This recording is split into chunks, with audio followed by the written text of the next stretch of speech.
Bonjour, bonsoir et bienvenue au podcast La Maudite Paix! Mesdames et Bon dimanche, Coralie! bon dimanche, c'est notre 5e épisode.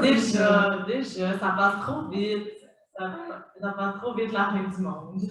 Oui, on est 5 semaines depuis le podcast, mais on est 5 semaines plus proche de la fin du monde. Exactement, moi ça me motive de le voir dans ce sens-là, je pense. Ah, écoute, ben, c'est ça qu'il faut se trouver des motivations. Il faut agir vite, hein?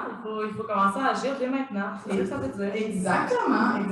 On est en direct de la cale, le pub Zéro Déchet, au 6839 rue Saint-Hubert. On remercie tout le monde au service qui nous accueille à chaque semaine. Oui, on remercie aussi les nations qui habitent sur ce territoire non cédé, notamment la nation Gagno-Gaga-Mohawk, gardien des territoires des terres sur lesquelles on se trouve, à Tiohtià:ke, Montréal.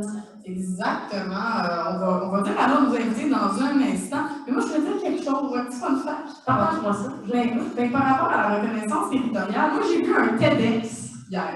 Un petit TEDx. J'adore les TEDx! C'est tellement fun. Et c'était un chef Sioux qui disait à quel point il n'y a pas de restaurant autochtone.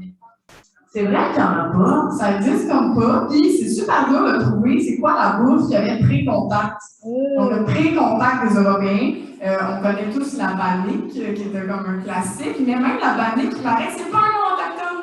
Ah ben non. C'est un nom écossais. Ah, On a donné, mais c'est même pas un nom autochtone, la bannique, ça a beaucoup de noms dans toutes les langues autochtones. Je pense qu'ils l'ont juste mis sous un seul et même nom. Fait que moi, c'est ça, il n'y a pas de. Et le capitalisme en arrivant a tout détruit la biodiversité des aliments. Donc, il y a plein d'aliments qu'on a plus, du maïs qu'on a plus, des tomates, des aliments que les autres. Qui proviennent de la terre. Oui, du vrai territoire ici. Fait que, il dit que c'est super difficile de se reconnecter à sa culture parce qu'on ne sait pas question. Et souvent, et ça c'est aux États-Unis, mais ça arrive au Québec aussi, ils sont souvent sur des programmes d'aide alimentaire. Ouais. Ils reçoivent de la bouffe, mais c'est de la bouffe coloniale encore, c'est de la bouffe que les Américains mangent. C'est pas des aliments, des matières premières pour se nourrir. On leur donne du riz, du lait, du pain, des trucs qu'on n'a même pas ici à la base. Fait il dit que c'est super difficile de se reconnecter à sa culture. Je trouvais ça comme vraiment intéressant de se poser la question de comme, on en mange-tu des aliments autochtones? La culture commence à revenir, mais comme bon sort la culture alimentaire à remettre en place. Et de réaliser que la colonisation est allée aussi loin que ce qu'on mange. Oui, ben forcément, ça parle de nos besoins. C'est des grands vecteurs culturels quand même, la nourriture. On parle souvent de la langue, mais la nourriture, la manière dont on s'habille, on écoute nos façons de communiquer, ça passe beaucoup par là. Puis, le repas aussi, si on y pense, c'est un moment social très très fort où on se retrouve, où on discute, où on partage. Ça, je pense qu'on a une connexion à notre nourriture qui s'est vraiment perdue. Puis pas juste la nourriture, les aliments, mais la nourriture, le repas et le partage. C'est très chrétien, mais j'ai été scout. Puis, non, mais même si c'est une pratique qui vient de l'Église catholique, le fait de faire la publicité, de remercier le repas, même si c'est pas sous une forme catholique, je pense qu'il y a là un élément très porteur. C'est vrai, ça. On en reparlera de l'exploitation animale, notre rapport alimentaire. Si je peux faire un segway sur notre thématique qui s'en vient dans 2 semaines. Ben oui, mais on parlera de ça, mais c'est ça que parce que justement, on va présenter nos invités. Je trouvais que ça fitait un petit peu parce qu'on a Alexandre Legault, qui est agriculteur et militant écologiste pour Prenons la ville. Salut Alexandre. Pour la vague écologiste. C'est vrai, je vous mélange. Pour la vague écologiste municipale, Alexandre, allô, tu t'intéresses aussi à la gouvernance communautaire. Tu as participé au mouvement citoyen, la SAC, on sait. Oui, un petit peu quand même. Un mouvement qui a fait une belle victoire assez rapidement. Puis c'était un bel exemple de mobilisation très décidée qui a atteint ses objectifs. Si je me fie au titre, j'imagine que c'était pour le recyclage à la SAQ. Oui, si on donne un petit peu de détails, c'était pour demander que les contenants de verre, essentiellement les bouteilles de vin, soient consignés à la SAQ parce qu'au Québec, les bouteilles de vin n'étaient pas consignées, puis le verre est recyclable quand même de nombreuses fois. Puis nous, ça s'en va dans le dépotoir en ce moment, en plus de contaminer nos banques. nos bacs de recyclage avec une barre cassée. Donc, c'est comme une urgence là, de cette situation. Là, tu dis que vous avez une belle victoire, j'imagine que maintenant la SAQ recycle les bouteilles de vin. Donc, suite à ce mouvement-là, en fait, on invitait les gens à ramener leurs bouteilles vides à la SAQ pour faire un petit peu de pression. On fait de la technique en live pour ceux qui se demandent ce qui se passe au micro. Donc, on demandait aux gens de rapporter leurs bouteilles de vin à la SAQ pour faire pression sur la SAQ parce que c'est un des opposants un peu à mettre en place ce projet-là. Et puis assez rapidement, il y a eu des gouttes, puis ça a été en commission parlementaire. Et en ce moment, il y a un projet de loi qui est en train d'être déployé. Le projet de loi a été défendu, il a commencé ou s'apprête à commencer dans une dizaine de municipalités au Québec en ce moment. Ah, belle victoire! Ça a commencé là, en 2018-2019 à peu près. OK. Super, ça. Ben, c'est le fun de commencer avec une victoire comme ça. Ça rencontre le moral. Vraiment. Puis on a aussi Jason Prince. Jason, t'es urbaniste et c'est toi qui t'es avec Prenons la ville. C'est toi qui t'impliques chez Prenons la ville. Oui, je suis impliqué en tant. Oui, c'est quoi Prenons la ville un peu? C'est une formation, une mobilisation citoyenne et communautaire qui veut essayer d'influencer les élections municipales qui sont bien, mais pas pour créer un pouvoir à l'extérieur de nos décideurs municipaux pour veiller au niveau municipal. Parce qu'on fait des promesses, puis il y a des limites à la ville de Montréal. On peut pas faire certaines choses, on n'a pas l'argent pour le faire, on a des ambitions, et il y a beaucoup de choses qui vont être dites pendant les élections. Puis on espère que Prenons la ville va non juste essayer d'influencer les élections, forcer les positions par les gens qui vont être élus, mais par la suite, après les élections, continuer à essayer de protéger notre ville. C'est comme un peu les chiens de garde après les élections. Peut-être que c'est une façon de percevoir. Parfait, On va décider quoi faire. Parce que là, on est arrivé avec ça, le chien, on s'est même pas présenté, on n'a même pas dit qu'est-ce qu'on disait aujourd'hui. On a trop hâte de parler cette semaine. On avait trop hâte de se jaser, on aurait dû se jaser avant, et on s'appelle non déjà.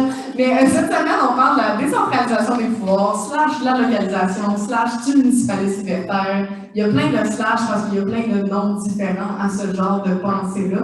Donc, on est allé là-dedans. Et justement, ben c'est ça fait qu'on a deux pans un peu de la... On a comme deux côtés de la même médaille-ish, donc des citoyens qui veulent reprendre. Donc là, tu nous as dit pour Prenons la ville, Jason. Alexandre, c'est quoi la vague écologiste au municipal? C'est quoi la différence avec Prenons la ville que tu vois demain? Oui, bien, la vague écologiste municipale, je pense que ça identifie beaucoup d'enjeux que Prenons la ville ont également ciblés.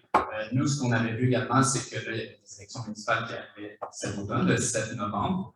Et puis, l'année dernière, en fait, en voyant les élections arriver rapidement, on s'est dit c'est important en ce moment de se mobiliser pour nous assurer d'investir le palier gouvernemental que sont les municipalités. Parce que, juste rapidement comme ça, une statistique qui est intéressante, c'est qu'il y a 56% des personnes qui ont été élues par acclamation dans les municipalités à l'élection de 2017. Et ça veut dire que sur plus de la moitié des sièges, les 8000 sièges des municipaux au Québec, il n'y avait pas d'opposition sur les sièges. Et pour nous, ça veut dire qu'il y a une place à prendre, en fait, hein, pour toutes les personnes qui se disent écologistes et les municipalités étant un palier de pouvoir, un palier en fait gouvernemental extrêmement important pour des décisions qui ont un impact au niveau écologique, au niveau de notre aménagement du territoire, notre occupation du territoire. C'est important que dès maintenant, parce qu'on est rendu en 2021, puis nous pensons même toute conscience que ça va assez mal, c'est important que dès maintenant, on ait des élus qui sont très conscients pour ça, et ensuite aussi qu'on puisse assurer un suivi auprès de ces personnes-là pour s'assurer que les promesses soient mises en place. C'est super, je trouve vraiment que vous complétez bien. Il y a ces deux initiatives qui se complètent bien cette semaine. On va pas faire un peu de ping-pong. À la fin, on vote laquelle est la meilleure. Non, c'est pas. Mais on va faire des chicanes. Non, mais on va partir un peu. On va passer la fin un petit peu là-dessus. Donc, Prenons la ville. Le but, c'est un peu les chiens de garde après les élus. C'est quoi les objectifs concrètement de Prenons la ville? C'est en évolution. Une chose est très claire, on est non partisan, strictement non partisan. On n'est pas là, c'est pas un parti politique. On n'est pas là pour promouvoir un parti politique ou quiconque qui se présente dans les élections. Et on est strict là. Mais on veut quand même mettre d'avant les priorités de notre ville. Les groupes citoyens et les citoyens qui vivent le quotidien voient la transformation de notre ville. On est en train de faire quelque chose de beauté.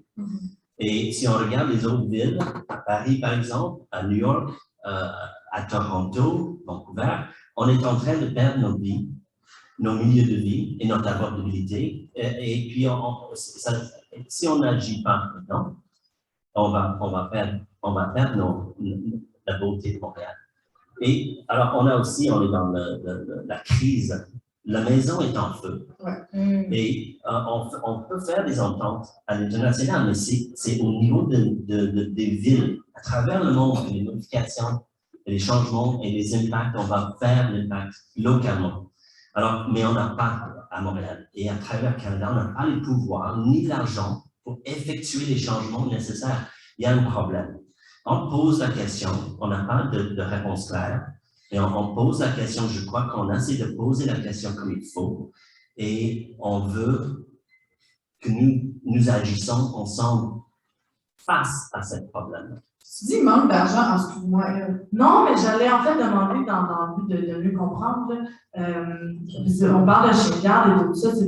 L'idée, c'est un peu de créer un mouvement citoyen qui a envie de s'assurer. Parce que je pense qu'on a souvent cette réflexion, on va voter puis on se dédouane un peu après de ce qui se passe politiquement. Tu sais, je pense qu'on aime ça dire qu'on est un bon peuple de chialeux, puis on est bon pour chialer autour de la table, mais de vraiment faire le suivi. Est-ce que j'imagine que ça doit venir aussi dans un désir de recréer des espaces citoyens? Parce que je réfléchissais beaucoup à la question ce matin, vu que tu es urbaniste aussi, c'est quoi l'importance dans nos villes d'avoir des lieux comme les parcs, comme les bibliothèques, qui sont des lieux citoyens où on peut se rejoindre sans avoir besoin de consommer ou de faire une autre activité, mais des lieux qu'on peut juste habiter. Qu'est-ce que tu en penses?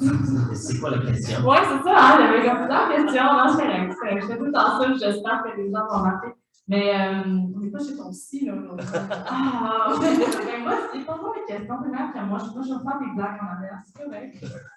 Mais non, mais je comprends, mais c'est quoi l'importance des milieux citoyens? Tu dis, on perd nos milieux citoyens. C'est quoi cette importance-là, milieu citoyen? Pourquoi la ville, ça ne peut pas juste être l'espèce de. Là, je fais vraiment l'avocat du diable, c'est vraiment pas ma pensée. Mais pourquoi la ville, ça ne peut pas être le rêve des technocrates qui est juste d'aller travailler, puis d'y aller en char? La ville est composée des personnes, des familles, des gens qui vivent, qui travaillent, qui jouent, qui a du fun. On est dans un bar, on est dans un milieu de vie là ici. On a une très belle qualité de vie. Il y a un invité ici d'une personne dans la salle avec qui j'ai parlé. Elle est partie de Paris parce que c'est devenu impossible là. Je lui ai demandé c'est pourquoi. Elle avait noté 3 choses. Le logement est trop cher maintenant à Paris. La qualité, le social, il y a quelque chose qui est perdu là à Paris, le social. Et aussi les emplois. On ne peut pas être payé assez pour vivre à Paris. Alors c'est pas juste à Paris. C'est à travers le monde. On est dans une situation, le monde entier, là, les villes, où est concentrée la richesse économique. 90% c'est où la richesse au Canada? C'est pas les miniers, là. Ça, c'est un mythe. C'est les villes. On produit 90% de valeur, mais on a le moyen, la capacité financière, c'est 8% des taxes compensatoires au niveau municipal. Alors, on va devoir renverser ça. Renverser quasiment. C'est ça, on va devoir avoir beaucoup plus d'argent pour faire la ville comme il faut pour les gens qui habitent là. Mais comment c'est la chose. Ben oui, puis par argent, ben, je vais faire je pensais un peu la fois qu'à Alexandre, mais je ne sais pas si c'était comme moi, tu as lu peut-être Jonathan Durand-Folco, parce que la vague écologiste sort un peu de son initiative. On le salue, Jonathan Durand-Folco, qui a écrit À nous la ville, qui écoute, gourou à tous, non mais Jonathan écrit entre autres que la ville pourrait avoir plus de pouvoir, on pourrait s'approprier justement des richesses, on pourrait percevoir des impôts, créer des économies, une autre sorte d'économie, nationaliser des ressources au niveau municipal. Il y a tout ça qu'il y a à faire, puis que personne ne fait. Je ne sais pas si à Laval écologiste municipal, est-ce que c'est le genre d'idée aussi qu'on parle? Est-ce qu'il y a des élus ou des candidats pour l'instant qui proposent ce genre d'initiative ambitieuse là, et pas de juste s'arrêter à « on va gérer les déchets, puis on va s'arrêter là ». Ouais, c'est une bonne question. Je pense qu'il y a une diversité de personnes à la vague, puis là, je me rends compte que je n'ai peut-être pas exactement expliqué c'était quoi la vague au final. Je pense que j'ai parlé de questions qui vous intéressaient, puis pourquoi on le faisait, mais la vague, en ce moment, en fait, c'est un réseau. Donc, c'est plusieurs personnes, soit en tant que bénévoles ou en tant que personnes qui vont être candidates aux élections cet automne, ont décidé d'adhérer à la vague et de mettre en commun certaines expertises quand on en a, ou simplement des conseils d'accompagnement, de soutien moral pour que le fait de se présenter aux élections, ce qui n'est pas donné à tout le monde, puis c'est pas tout le monde qui a envie de faire ça, parce que des fois on est loin un petit peu de ce milieu-là, de se lancer en politique. Ben, nous, avec la vague, en fait, on voulait montrer aux gens que au municipal, puis même, je vous peut-être en d'autres, ben, les gouvernements aussi, là, mais au municipal, honnêtement, c'est accessible. Vous pouvez vous présenter en ressources de conseil municipal, vous pouvez vous présenter à la mairie. Si vous avez, nous, ce que je dis tout le temps, ce qu'on dit à la vague, c'est si vous avez déjà à la bonne place, peut-être c'est drôle, comme on est capable de faire un méchant bout de chemin. Et donc, après ça, sur le plan des idées, les projets qui sont à mettre en place, ben là, on a toutes sortes d'individus en fait qui arrivent avec des idées que bon, la nationalisation de certaines ressources, j'avoue que ça n'a peut-être pas été discuté très concrètement à la vague jusqu'à présent. Mais en fait, ce qui fait partie de notre démarche aussi, c'est le post-élection. Et ce qu'on souhaite en ce moment, c'est qu'une fois que les personnes soient en poste, on soit capable d'entretenir ce réseau-là de candidatures écologistes partout au Québec. En ce moment, on a des équipes de montée dans plus de 100 municipalités et ça continue d'augmenter. L'objectif, c'est que ces gens-là partagent un peu des initiatives qui sont mises en place, que ce soit pour le logement, que ce soit pour la gestion des matières résiduelles, ou que ce soit simplement de mettre en place des mécanismes de démocratie participative qui permettent de revitaliser et de dynamiser aussi des municipalités. Nous, bon, là, en fait, je vais pas mentionner ça aussi, mais on est surtout dans un contexte plus rural ou dans des plus petites municipalités, parce qu'on s'entend pour dire qu'en termes de vitalité politique, dans les grandes villes, en général, il y a déjà des partis, il y a des places où on peut s'impliquer, puis on n'est pas nécessairement toujours satisfait de ce qui se fait, mais quand même, il y a des espaces. Mais moi, je viens d'un village où en ce moment, le conseil municipal, c'est 7 hommes d'un certain âge, pour la plupart, en fait, il y a quelques jeunes. Bref, c'est très peu diversifié, il y a très peu de participation. Bref, donc l'idée, c'est de mettre ces gens-là en contact. Créer un sentiment d'appartenance aussi avec notre municipalité, j'imagine. Oui, tout à fait. Puis nos lieux communs, là, on revient à ça beaucoup. Là, on a vu dans différents événements de la vague, on a l'occasion d'assister vraiment à des moments où il y a des personnes qui partagent des choses qui ont été mises en place dans leur municipalité, puis on fait comme, hey, wow, ça, c'est pas répertorié, on n'en parle pas nécessairement dans les Comme quoi? Dis-nous des bons coups, dis-nous des bons coups, bonne nouvelle! L'exemple que j'aime beaucoup en ce moment, c'est Saguenay, qui est une municipalité qui était quand même assez, bon, disons, défavorisée là, au Saguenay. Une municipalité d'environ 600 habitants.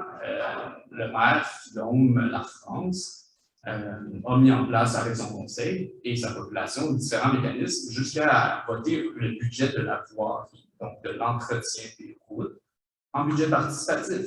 Et honnêtement, ce n'est pas le sujet le plus palpitant. Tu sais, tu avais 200 personnes, ou les chiffres seraient évalués, là, mais tu avais comme une bonne partie de la population qui a assisté à une assemblée de budget participatif pour l'entretien des routes dans une municipalité. Wow. Et ça, pour moi, c'est quand même porteur, parce que ça montre qu'à partir du moment qu'on montre aux gens qu'on est capable de prendre un peu de place, de donner notre opinion, puis de s'informer sur ce qui se passe dans une municipalité. Pourquoi on le fait comme ça? Bien, dans cette municipalité-là, ensuite, dans la même séance, on a voté une augmentation des comptes de taxes, parce que les gens savaient pourquoi. Et ça, puis bon, la taxation foncière aussi dans les municipalités, c'est un enjeu, puis ça aussi, on peut en parler peut-être aussi. Mais bref, il y a, pour moi, c'est un bel exemple de comment on peut impliquer davantage les citoyens et citoyens. Puis aussi, en tant que, moi, j'utilise le mot éco-citoyen, éco-citoyenne, on a une place à prendre aussi dans nos municipalités. Il faut occuper ces espaces-là pour demander ce changement-là et mettre les pour la pour qu'ils puissent être en place. Et là, pour les gens là, qui ne savent pas c'est quoi la démocratie participative, la démocratie directe, peu importe ce qu'on va dire, c'est quoi? C'est-tu écrire sur Facebook que tu n'es pas contente que Valérie Plante a mis une piste cyclable dans ton stationnement? C'est quoi participer, selon vous, à la vie citoyenne? Il y a deux approches. On peut faire ça avec une quincaillerie automatique sur un site web. Et l'arrondissement de Plateau a expérimenté avec ça avec succès il y a des années. Et l'autre, c'est peut-être plus poussé, c'est plus puissant. C'est quand les citoyens se mènent autour de la table pour co-créer et co-décider comment dépenser le budget. À Montréal, on avait une expérimentation il y a 15 années dans laquelle j'ai assisté. Notre membre de notre exécutif à Montréal a écrit un livre sur le sujet. Alors, on a ici même les racines d'une pratique et une connaissance de comment. Mais c'est de le mettre en place, mais comme il faut. Je crois que j'adore l'idée ici de la discussion, mais à une grande échelle, c'est rarement essayé. Mais ça serait, je crois, intéressant à faire, à essayer de faire ça à Montréal. Normalement, on travaille juste avec parce qu'il y a deux budgets. Il y a le budget de fonctionnement pour payer les salaires de la ville. Ouais. On ne le touche pas parce que les syndicats Il y a moins des affaires à gérer. Mais c'est le budget capital. C'est quoi faire avec le bois. Ça, c'est un lieu à privilégier pour le budget participatif de Montréal pendant la prochaine mandat. Alors, ça, c'est une chose à sûrement demander. D'avoir un budget participatif pour l'avoir aussi. Pour l'ensemble de BTI, le plan triennial d'aménagement. Yeah. Puis pour toi, c'est quoi la participation citoyenne, la démocratie participative? Comment tu vois ça? Je pense que c'est assez flou. C'est vraiment dans la création des espaces, puis en mettant en place des mécanismes pour susciter aussi la participation citoyenne. Je pense que dans les municipalités, il y a quand même beaucoup d'apathie. Aux élections municipales en 2017, j'ai dit qu'il y a plus d'un élu sur deux qui est élu par acclamation. Ça veut dire qu'il y a très peu de gens qui se présentent. Il y a une autre raison pour laquelle c'est comme ça. Mais ensuite, il y a un taux de participation qui est très faible aussi. Et parce qu'on ne comprend peut-être pas vraiment ce que ça fait la municipalité pour nous. Fait que ça, pour moi, je pense qu'il y a une certaine forme d'éducation populaire qui doit être faite dans ce sens-là. En ce moment, nous, dans la région où on habite, dans le Bromissisquoi, on est à Donald. Puis, nous, on avait commencé une initiative en vue des élections municipales avant de se regrouper avec d'autres personnes un peu partout au Québec, ce qui a donné naissance à la vague. Ça, c'est un petit peu la naissance de la vague. Ben, nous, en ce moment, on organise des assemblées citoyennes en vue des élections municipales pour, en plus de susciter la participation de personnes pour leur demander s'ils veulent se présenter. Tu es comme un leader dans ta communauté, tu as des bonnes idées, tu as le cœur à la bonne place. Ça te rend-tu de te présenter sur ton conseil municipal? Oui, OK, parfait. Mais si tu es élu ou pour te faire élire, comment tu veux aborder ça avec la population? Là, OK, mais là, on lance des démarches pour permettre des échanges. Et là, je pense que ça nous rend la porte à un enjeu qui est très préoccupant dans la municipalité. C'est que dans les séances du conseil municipal, je ne sais pas si on est ont déjà participé à une séance du conseil municipal, sont particulièrement c'est plat. C'est plat. Et souvent, pour le public, ça se limite aussi en termes de participation à la période de questions au début et ou à la fin de la séance. Une séance où les décisions ont pas mal été déjà prises avant, dans des séances de préparation du conseil. Et donc, on arrive un peu devant les faits accomplis. Puis, en tant que citoyen, ben, moi, je vais bien vous poser ma question sur X sujet. Ça n'aura pas vraiment d'impact sur la décision des élus. Donc, comment on peut changer ces séances-là en incluant peut-être la participation citoyenne dans les séances de préparation, en consultant plus fréquemment. Il faut créer des espaces. Ça peut prendre toutes sortes de formes. Ça peut être des 5 à 7 avec les élus, ça peut être des instances beaucoup plus formelles. Des fois, ça peut être de déléguer des. J'imagine, moi, on rêve. C'est un podcast où on rêve. On rêve. Il y a certains organismes, des fois, dans les municipalités qui peuvent épauler la municipalité dans l'implémentation de projets innovants. Nous, dans notre coin de transport en commun, ça, t'en as pas. Tout le monde doit avoir son auto, puis par famille, ça veut dire c'est au moins 2 voitures. Si tu ne veux pas vivre avec une seule voiture, il n'y a pas d'autobus, il n'y en aura pas. Il n'y a pas de métro, puis ça non plus. Ultimement, il va falloir que les municipalités mettent en place probablement des flottes de véhicules qui peuvent être partagées par différentes familles dans la municipalité. Mais j'entrevois que ça peut être compliqué pour une municipalité de mettre ça en place. Après ça, il peut y avoir des partenariats avec les organismes dont le rôle pourrait être de gérer ce type de projet-là, ou comme des quincailleries numériques où on se prête des outils, on fait des trucs comme ça. Bref, c'est en créant des espaces comme ça, puis la forme un peu. Jason, ça a l'air de t'habiter, là. On n'a pas encore décidé que faisons-nous? Prenons la ville à la suite, après les élections. Mais je vais devoir mentionner que la ville d'Ottawa, les organismes communautaires et les formations semblables à le nôtre, a publié le budget alternatif. Ça, c'est définitivement quelque chose à regarder. Non, juste, alors, il y a plusieurs façons, parce qu'après la poussière est tombée, c'est que faisons-nous avec nos taxes? Oui, parce que finalement, nos taxes, on paye nos taxes! Que faisons-nous avec nos taxes et avec le pouvoir? Alors si on peut imaginer une force à l'extérieur de l'hôtel de ville qui anime la discussion, qui est l'ombre de l'hôtel de ville, et produit un budget alternatif, et produit des actes non symboliques, mais qui démontrent comment le municipal doit agir.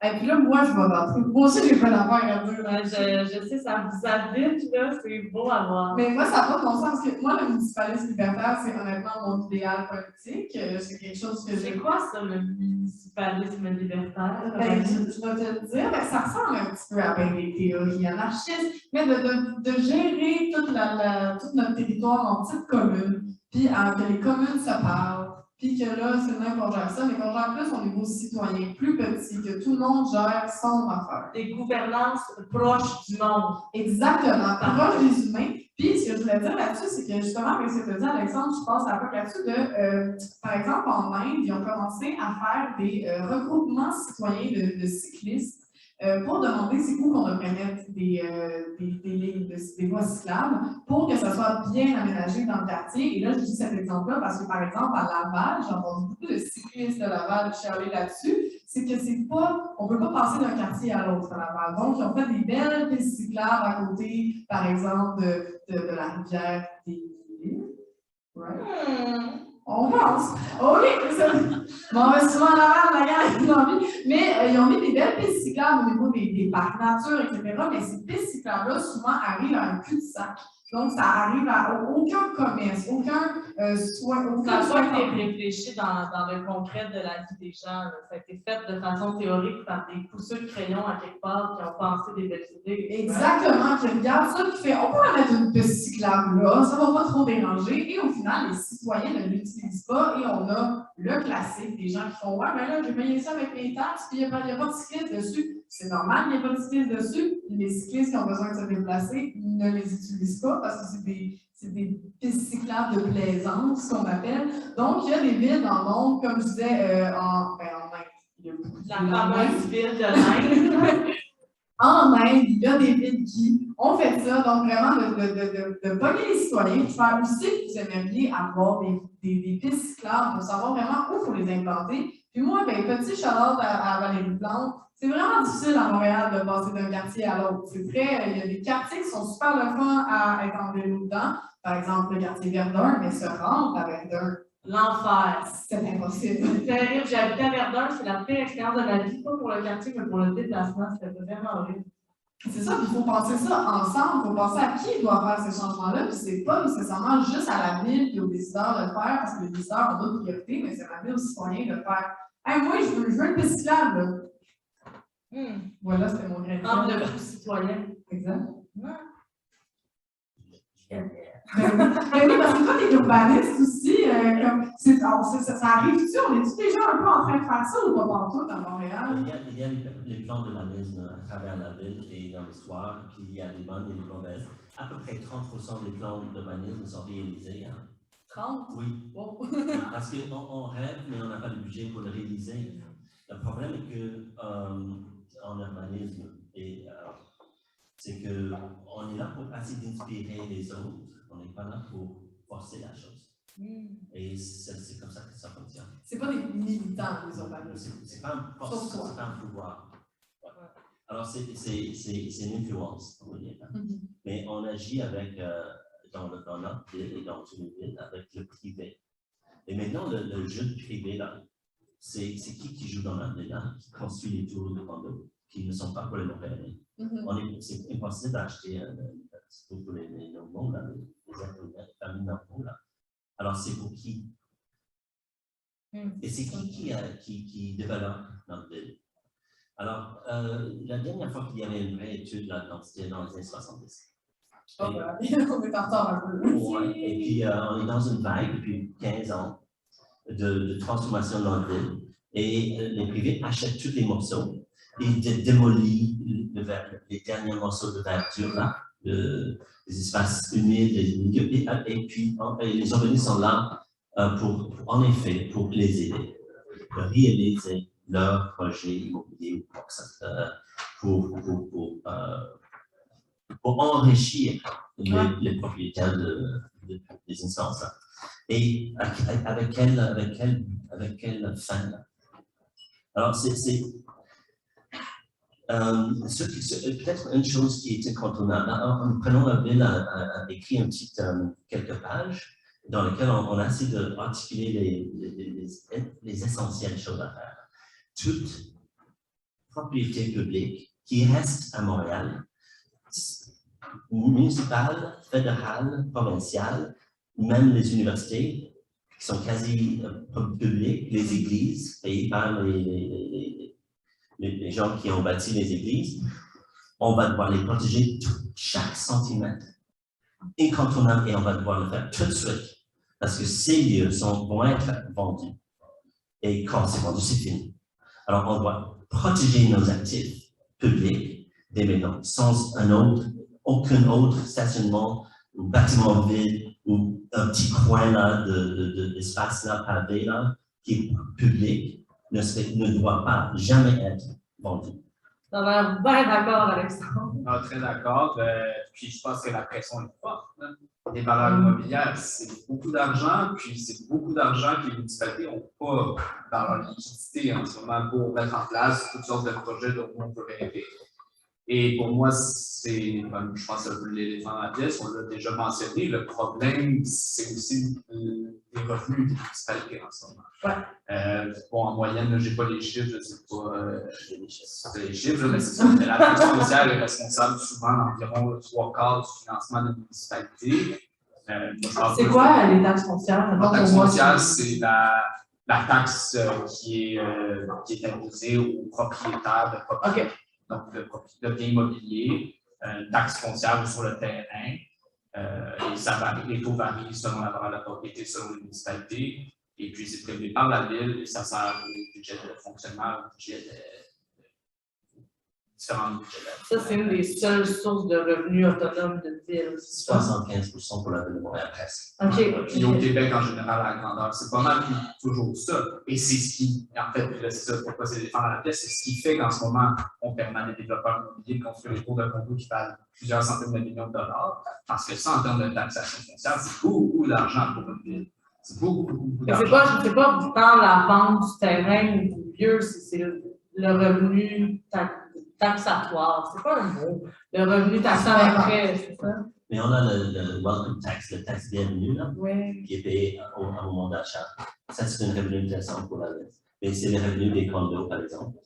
Alors, donc on mise sur un revenu. Là? Non, ça fait cute pour les auditeurs. Okay. Mais oui, puis la taxe foncière, c'est aussi un des problèmes au niveau des vieux villes, par exemple, qu'on ne protège pas au Québec, parce qu'on se dit, ah ben non, on va raser ça, on va mettre des bâtiments là-dedans, comme ça, la ville va ramasser plus d'argent, c'est comme ça. Ça fait aussi qu'on prend les mauvaises décisions parce qu'on est un petit peu addict à la taxe foncière. C'est comme ça que je le comprends. That's a very good point, yeah. On est accro, on est addict. Et c'est un cercle vicieux. C'est un cercle vicieux. Dans les municipalités où les territoires ne sont pas complètement aménagés, encore une fois, je parle pas des municipalités peut-être à l'extérieur des grands centres, où il y a des terres qui soient agricoles ou des terres à bois, qui sont des milieux naturels, des milieux humides super importants pour leur valeur écologique. Ben, c'est super intéressant pour une municipalité de permettre de dézoner ces espaces-là pour qu'un propriétaire, un développeur immobilier vienne construire plein de maisons. Mais après ça, la ville, elle doit passer des activités. Elle doit offrir des services à cette population-là, elle doit avoir des écoles disponibles pour les nouvelles familles qui vont. Et donc, oui, on va chercher des revenus pour les personnes qui vont s'acheter ces maisons-là, ça va donner des revenus à la municipalité. Mais ensuite, la municipalité devient, comme c'est ce que je veux dire par service, devient obligée aussi de donner des services à ces personnes-là. Et bref, on est dans cette boucle-là pas mal toutes les municipalités au Québec, c'est le problème de l'étalement urbain. Puis est-ce qu'on a des idées potentielles de solutions à ça, ou si on voit le problème, mais je ne sais pas si ça a des pistes de solutions, ou ça n'a pas obligé d'être. Nous, ici, on n'a pas besoin que les projets soient complets. On accepte les demi-idées, les bouts de rêve, les morceaux de whatever. Oh, ça paraît tellement qu'une poète. Ah, c'est beau, Avec hein? demi-idée et bout de rêve. Madame, j'en fais tatouer ça. Ok, non, mais allez-y, je m'excuse. Il y a un règlement des communautaires qui veut protéger les terrains de golf, par exemple. Il y a une quarantaine dans la région de Montréal. Et ils sont maintenant menacés d'être achetés et développés. Les terrains de golf. Oui. Les terrains de golf. Terrain de golf, juste un exemple. Alors, la Formation des citoyens veut une modification de la loi sur l'expropriation pour permettre aux municipalités de les acheter. Changer la loi pour permettre et accélérer l'acquisition de ces terrains pour les protéger par la suite. Et puis, on a un peu de moment de temps, mais ça prend un changement à la province. Regarde, on parle qu'il y a 3 niveaux de gouvernement au Canada, mais il y en a 2. Il y en a 2. Les municipalités, à travers le Canada, sont les éphémères, les imaginaires de la province. Les créatures. Et puis, les pouvoirs qu'ils ont été donnés comme petit cadeau de la province. Et ils gèrent comment les villes peuvent gérer leur propre territoire. C'est eux qui décident comment faire. Oui, parce qu'on en a plein là, des exemples où les municipalités se font renverser leurs décisions et leur volonté, ça arrive à tous les jours. Alors, ils ont décidé le comment faire. La taxe foncière, c'était créé, c'était décidé par le Québec. Et c'est ça qui motive les villes. Et puis, en effet, les villes sont en conflit d'intérêt avec leurs propres citoyens. À Montréal, 66% des gens sont locataires. OK? Mais parce qu'on est accro, on est addict à la taxe foncière, ils veulent encore plus de développement des condos et qui a un effet de gentrification. Puis il aime quand alors, il y a une contradiction ici. Parce qu'il dépend de ses revenus de taxe foncière pour faire vivre la machine de la ville de Montréal. So we need to change the tax system. If we want to go to the DA, if we're going to think long term, we need to change that. Ça doit changer. C'est unique en Amérique du Nord, là, cette dépendance, cette haute dépendance sur la taxe foncière. Et ailleurs, c'est moins de 50% à travers le Canada. Et ailleurs, dans les États-Unis, c'est parfois 30%. Puis on a une diversité de revenus pour les villes. Pourquoi pas une taxe sur les revenus? Pourquoi pas?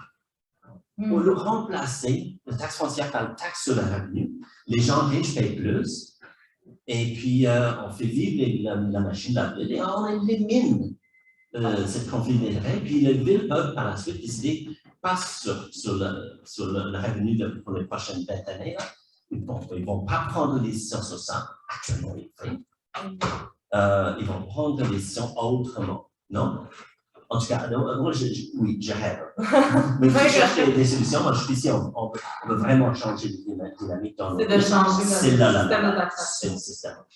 Puis, qu'est-ce que ça veut dire, Corinne? Moi aussi, j'allais dire quelque chose. C'est qu'en fait, on pourrait percevoir des impôts. Tu sais, par exemple, une ville qui est aussi grande que Montréal pourrait recevoir des impôts et quand on se rend et après ça, donner sa part d'impôt à Québec, par exemple, on pourrait faire ça. Là, on est en train de rêver, c'est pas nécessairement tout ce que tout le monde veut, mais on brainstorm. Puis on pourrait faire ça et un projet comme le tunnel de Québec, par exemple, le 3e lien, 10 milliards de dollars. Là, Québec, Montréal, si on percevait nos impôts, on pourrait dire à Québec, ouais, mais on n'a pas vraiment envie de vous envoyer nos impôts cette année, vous les envoyer là-dedans. Là, gérez ça avec votre argent. Puis le Québec devrait gérer ça avec son argent.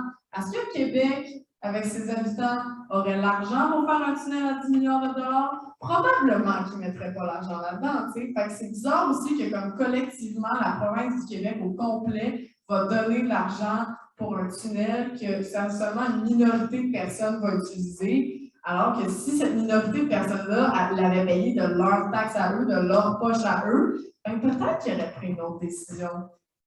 Je suis d'accord avec ça. On dirait que je vois juste un downfall. C'est peut-être parce qu'Alexandre est sur le panel que je pense particulièrement aux municipalités qui sont hors des grandes villes, mais tu sais, à Donham, vous n'êtes clairement pas un nombre suffisant de citoyens et de citoyennes pour fonctionner que sur un système de taxation sur le revenu.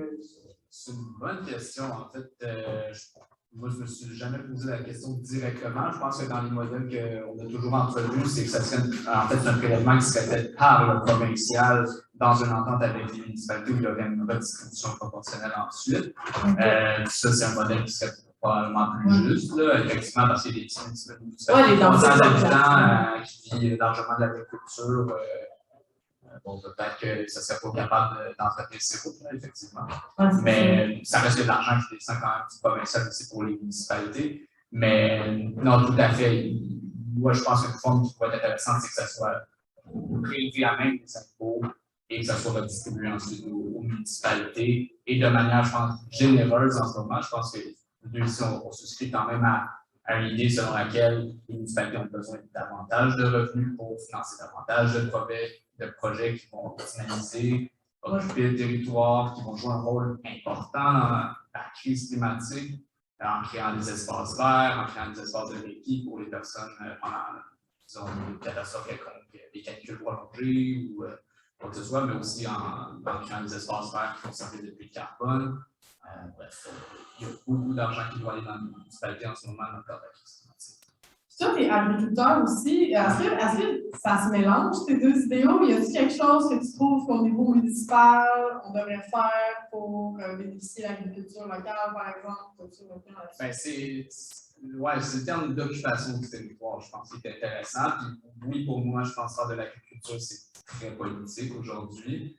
Il y a différentes formes d'agriculture. Moi, par exemple, c'est dans la vigne, en fait, on fait du vin, donc c'est quand même assez niché, mais... Un bon ami à boire quand même. Oui, quand même. Bon vin. Mais blague à part, l'agriculture peut jouer un rôle important, en fait, doit jouer un rôle important dans le cadre de la crise climatique en ce moment. En pratiquant l'agriculture, on s'écarte du carbone, en fait. Si on pratique une forme d'agriculture qui est une agroécologie, en fait, on cherche à capter le plus de carbone possible pour le remettre dans le sol et éviter que ça s'en aille dans l'atmosphère. Et de là, on peut récolter le fruit de la terre, qui est du raisin pour moi qu'on va transformer, mais que ça peut être des concombres, des tomates pour une autre personne. Et ça peut être comme ça dans l'agriculture productive comme ça, mais ça peut être aussi dans la régénération d'écosystèmes en créant des étangs artificiels pour créer une espèce de micro-écosystème qui va juste revitaliser en général, parce qu'on a quand même désertifié énormément nos régions au Québec. Là, je parle de Montérégie, alentour. C'est très important en ce moment. Puis moi, je vois beaucoup de gens à gauche en ce moment qui se tombent qui font ce move-là d'aller passer l'agriculture pour occuper le territoire puis s'assurer que demain, ça ne soit pas vendu à une gazière ou une minière quelconque, qu'il y a du graphite là, puis qu'il y a du lithium là. On peut occuper le territoire de manière durable. Puis je pense qu'en faisant de l'agriculture, de l'agroécologie aujourd'hui, c'est un geste très politique. Un peu pour renverser cette espèce de logique extractiviste dans laquelle on vit depuis des dizaines et des dizaines et des dizaines et des centaines d'années. On a été bâtis là-dessus. Oui, c'est pas mal à cause de ça qu'on est ici, nous autres. Oui, mais vas-y, Jason, voulais-tu rajouter là-dessus? Ben, juste à constater que Montréal se trouve dans un des trois grands et riches parties de l'Inde du Nord, agricole. OK? Et dans le Rio Delta ultra productif. Puis on est en train de construire des centres. Sur les terres les plus fertiles du Québec. C'est ça, c'est des terres qui sont même en Amérique du Nord. En Amérique du Nord. Et c'est très crucial parce que dans 100 ans, dans 200 ans, et on a détruit la terre fertile qui va faire vivre la ville, ben on est fait. Non, on est pas mal fait. Alors, Québec a réalisé ça. Dans les années 90, ils ont produit deux grosses affaires en Lego. Le plan d'aménagement de la territoire et puis le plan de la protection agricole, des terres agricoles. Et tous les deux n'ont pas fonctionné. On joue avec 50 ans plus tard, et ça n'a pas fonctionné, ça n'a pas protégé comme il faut là, nos milieux, nos terres, et on n'a pas arrêter l'entraînement en 2030. Et maintenant, on a quelque chose qui s'appelle un PMAD, c'est un plan régional, et puis on veut essayer d'encourager encore une fois sans argent, encourager le développement du territoire, mais on est en train de tuer la vache avec 100 petits fouets là. We're going to kill this. We're going to kill our city, our region. We are in the middle of killing. And I hate to do this to my colleagues in the urban planning profession, but we're not doing a good job. Bam! Ça a été dit. Alexandre, je t'ai vu noter quelque chose. Qu'est-ce que tu dis? C'est vrai, je suis complètement d'accord avec ce que tu dis. Et je rajouterais peut-être juste une couche, et c'est qu'en ce moment, au Québec, notre approvisionnement en termes de calories, en termes alimentaires, provient largement de l'Ouest américain, de l'Amérique du Sud, du Mexique. C'est des régions qui sont hautement à risque dans le contexte des changements climatiques, dans la mesure où on a une augmentation de la température planétaire qui dépasse 1,5 degré, ce qui en passant va être atteint en 2025. On l'a vu avec les rapports du GIEC. Genre, ça va faire très mal, et ça va faire que des régions en ce moment qui sont de garde-manger, outre-mer, mais comme vraiment rural. Ces places-là ne seront plus en mesure de produire comme elles le produisent en ce moment. Et nous, si on n'est pas prêt à se nourrir et potentiellement de pouvoir nourrir beaucoup d'autres personnes sur la planète avec nos terres, on va passer un sacré quart d'heure. Donc, on a besoin de commencer à réfléchir à ça tout de suite. Et d'ailleurs, en fait, je t'inviterais à faire peut-être un petit épisode de podcast là-dessus. Je pense que ça pourrait être intéressant de parler d'agriculture. C'est un gros enjeu pour les prochaines années. C'est clair. Fait que là, pour résumer la situation, on a un des terres les plus fertiles, puis on a construit le Apple Store 1030 dessus. Nice!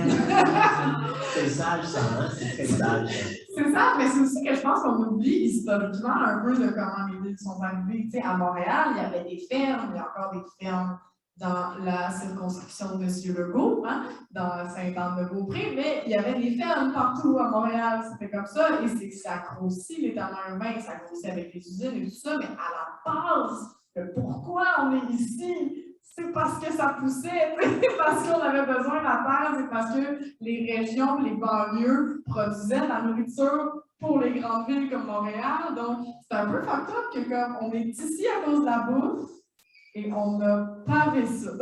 La bouffe et l'eau. Et l'eau. Et on a tout détruit, puis on va parler de la taxe foncière tantôt, mais je voulais aussi jaser je voulais partir là-dessus, parce que, comme je dis, c'est mon dada, moi, la municipalité. Et dans le livre de Elena, je cherche le nom, là, j'ai pas le nom. Ah oui, Elena Norberg Hodge, que je vous recommande, qui s'appelle Localism is our future. Localism is our future. C'est pas écrit en anglais. Je sais, ça va être malade. C'est pour faire le bon. Bref, elle dit à quel point il y a plein d'alternatives partout dans le monde qui est vraiment local qu'on préfère. Et par exemple, moi, je pense beaucoup au Québec, parce qu'ici au Québec, on a Hydro-Québec qui est un monopole de l'électricité.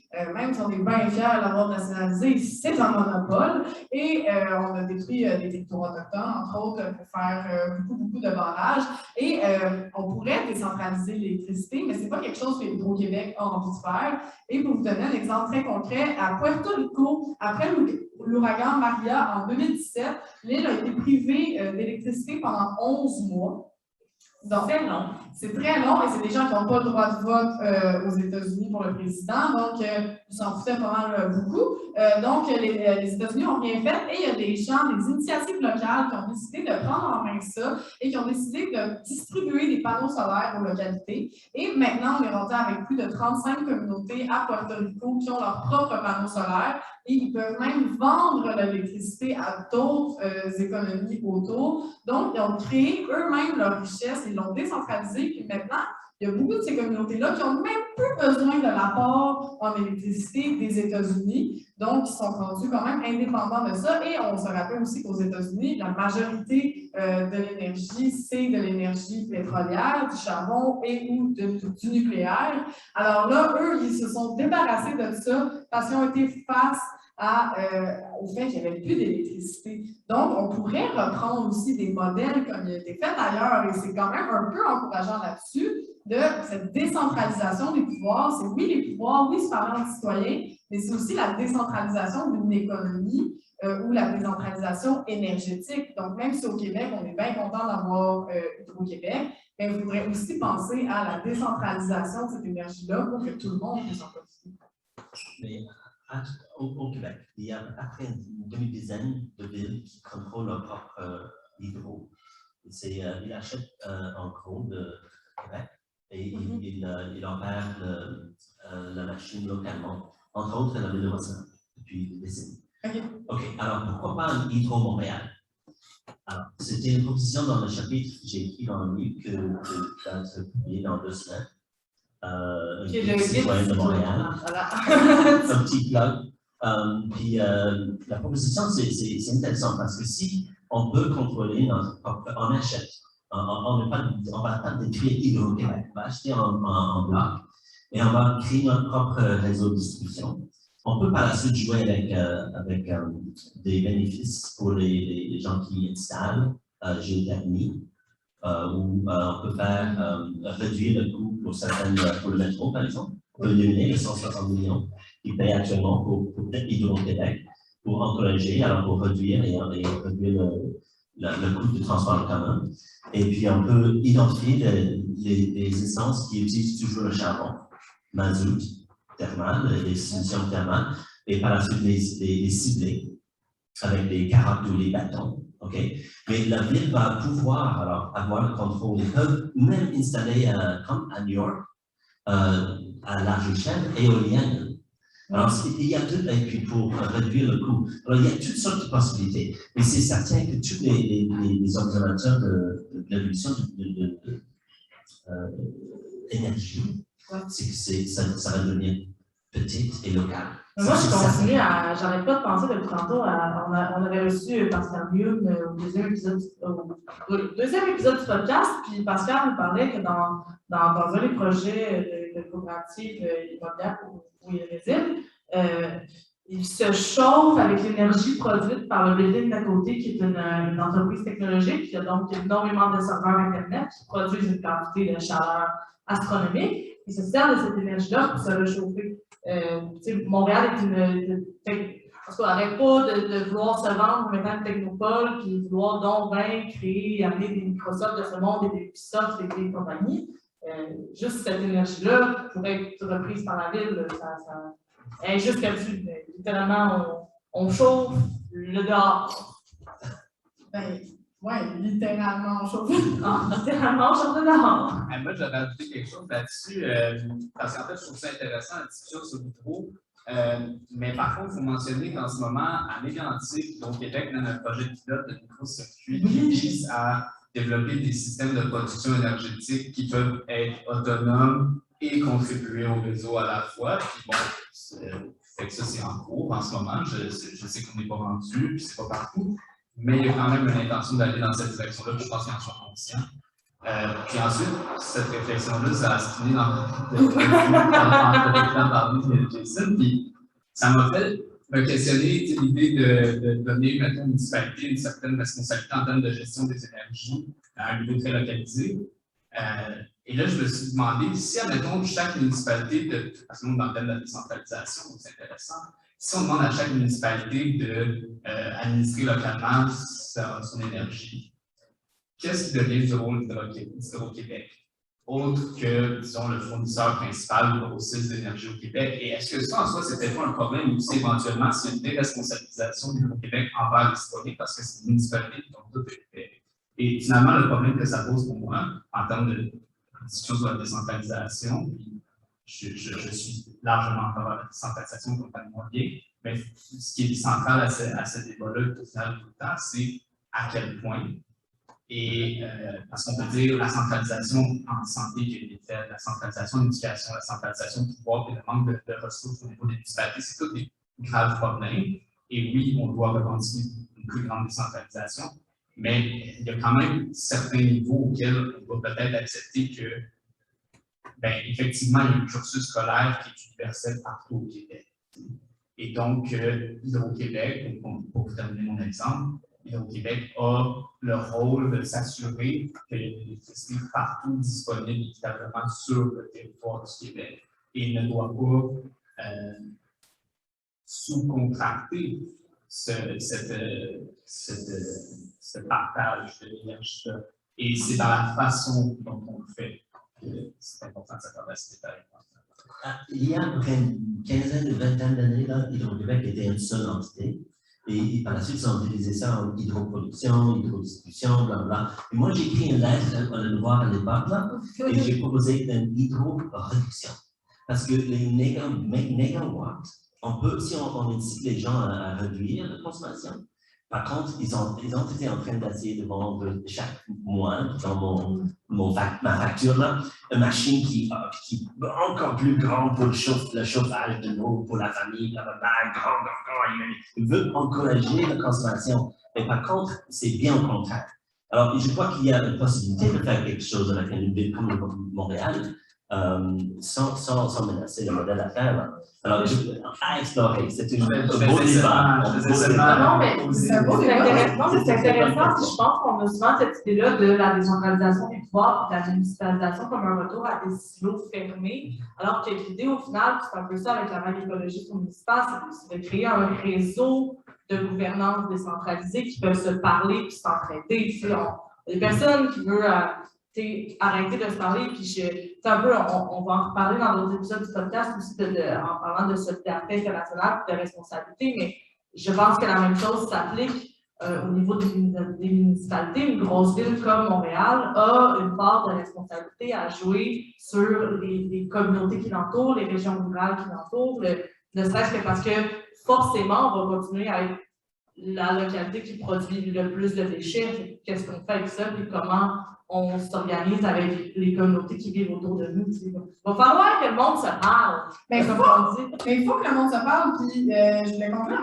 avec Hydro-Québec sur quelque chose justement au niveau de la réappropriation des pouvoirs. Hydro-Québec, on dit souvent que c'est public, mais comme tu l'as dit, c'est plein de petites affaires, il y a bien des affaires là-dedans qui sont privées. Et aussi, il y a des décisions qu'on n'a pas nécessairement le droit d'avoir et que je pense qu'on devrait avoir, surtout quand c'est nationalisé comme ça, je pense que les citoyens devraient se réapproprier cette énergie-là. Un exemple bien simple, savez-vous ça qu'il y a bien des alumineries au Québec qu'eux, ils n'appellent pas l'électricité, mais par exemple, la SDM depuis 2013 paye un plein tarif sur l'électricité, n'a même pas de petit rabais sur l'électricité. Donc, pourquoi on donne de l'électricité aux alumineries et on ne la donne pas à la SDM, par exemple? Le pire que ça, c'est que cet aluminium-là est exporté aux États-Unis pour être transformé, pour qu'on le rachète transformé ici ensuite en canette. Oh, j'adore l'économie, quel beau sujet!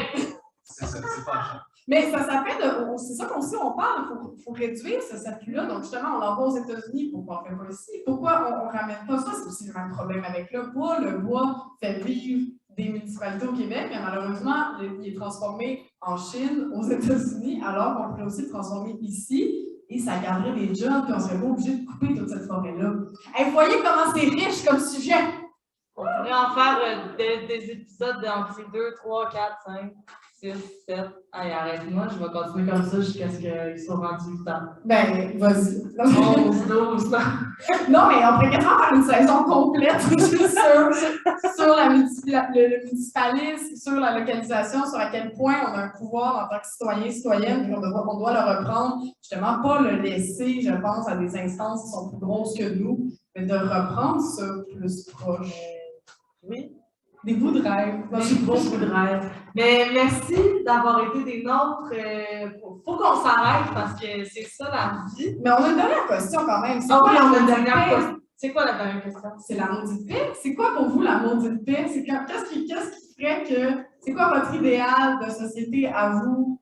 En quelques phrases si possible, mais vous pouvez un peu définir. Qu'est-ce qui serait... C'est ça, la maudite paix. Comment ça irait bien? Putain. C'est quoi votre idéal?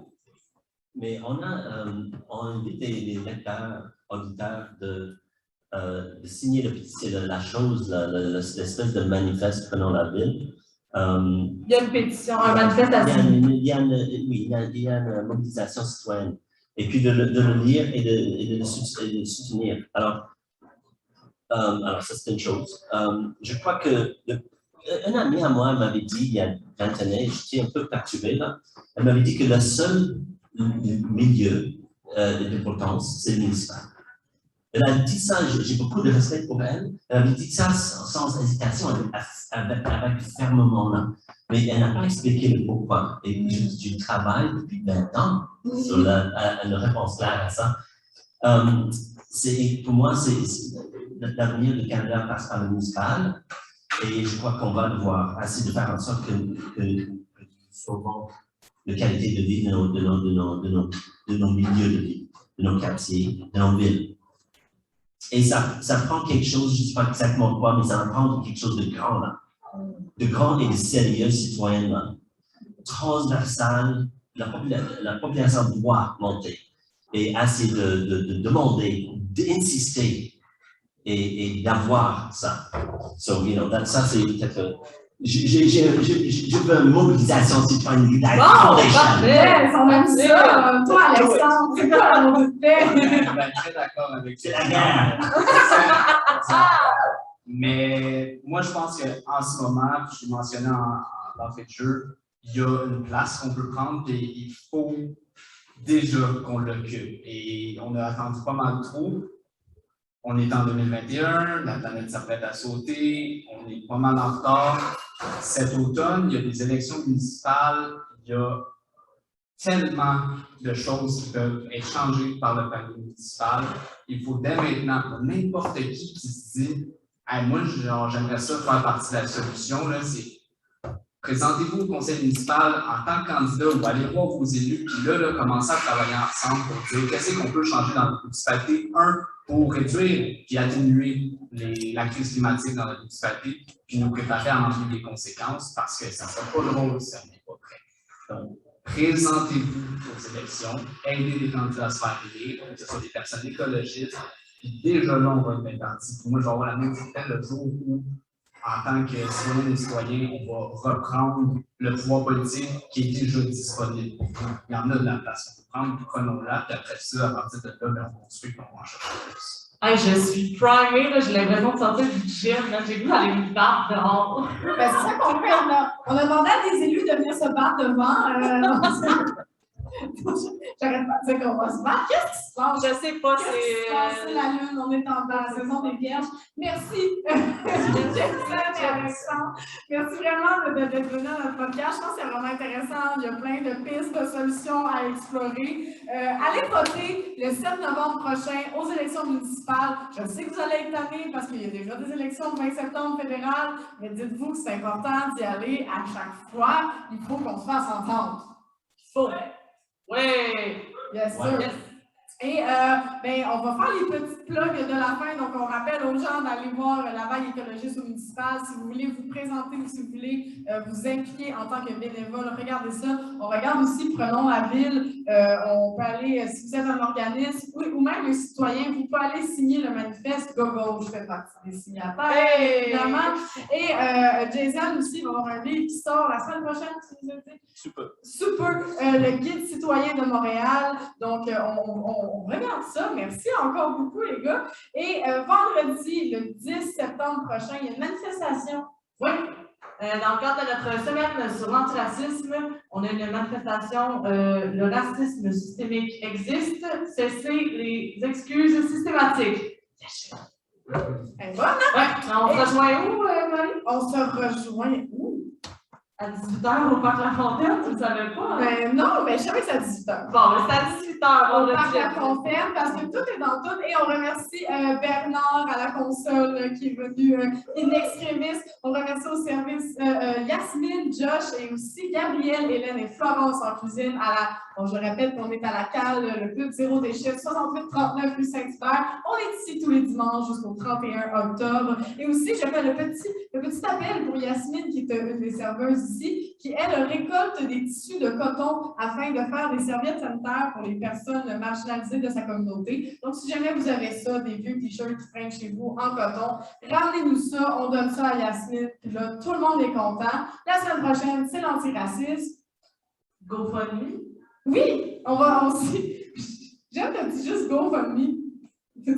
Et elle rit. Donc, si jamais vous voulez donner à Gauche pour qu'on continue nos activités, le podcast et toutes les manifestations, vous pouvez donner via notre GoFundMe. Sinon, en salle, on va passer avec un petit chapeau, vous ramasser vos poches, le change dans vos poches.